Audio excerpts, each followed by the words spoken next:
আলিপুরদুয়ার জেলা হাসপাতালে আয়া মাসিদের কাজে পুনঃবহালের দাবিতে এবার মুখ্যমন্ত্রীর দ্বারস্থ হলো জাতীয় কংগ্রেস। মঙ্গলবার আলিপুরদুয়ার জেলা কংগ্রেস কার্যালয়ে সাংবাদিক সম্মেলন করে জেলা কংগ্রেস সভাপতি শান্তনু দেবনাথ জানান, বহু বছর ধরে হাসপাতালে আয়া মাসিরা কাজ করে আসছে, কিন্তু বর্তমানে হাসপাতাল সুপার তাদেরকে হাসপাতালে প্রবেশ করতে দিচ্ছেন না। বর্তমানে আয়া মাসিরা খুব সমস্যায় আছে। এ বিষয়ে মুখ্যমন্ত্রীকে পত্র মারফত জানানো হয়েছে।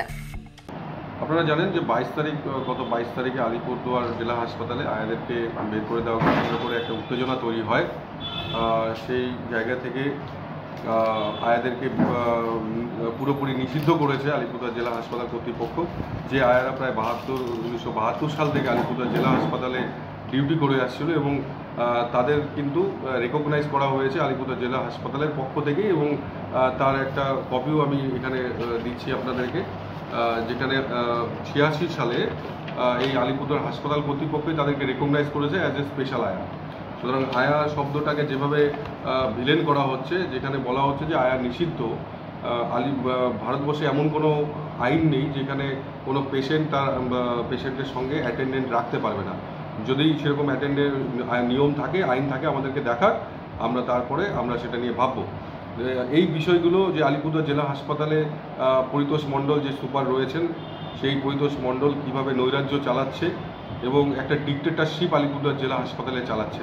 এর আগেও আমরা অনেক অভিযোগ আলিপুরদুয়ার জেলা হাসপাতালে পেয়েছি, যে পরিষেবামূলক, যেখানে আউটডোরে ডাক্তাররা নিয়মিত বসেন না, বিভিন্ন ল্যাবরেটরিতে রিএজেন্ট নেই, আলিপুরদুয়ার জেলা হাসপাতালের যে আবর্জনা স্তূপ রয়েছে সেটাকে সরানোর কোনো উদ্যোগ নেই।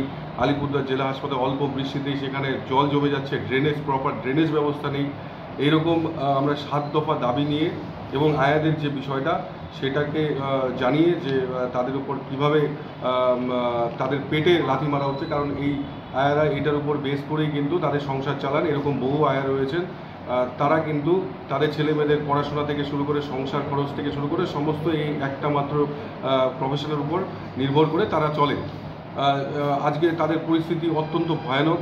আমি বেশ কয়েকটা আয়া মাসি রয়েছে যাদের পড়াশোনা বন্ধ হয়ে গেছে ছেলে মেয়েদের, তাদেরকে আমি ব্যক্তিগতভাবে টাকা দিয়ে তাদেরকে স্কুলে ভর্তি করিয়েছি, কাউকে কলেজে ভর্তি করিয়েছি, কাউকে বই কিনে দিয়েছি।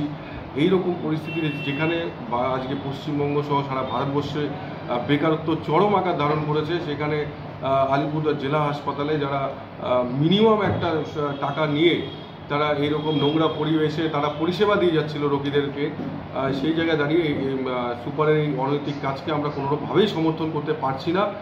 এই অভিযোগগুলো জানিয়েই আমরা আজকে চিফ মিনিস্টার ম্যাডামকে আমরা আজকে চিঠি পাঠাচ্ছি।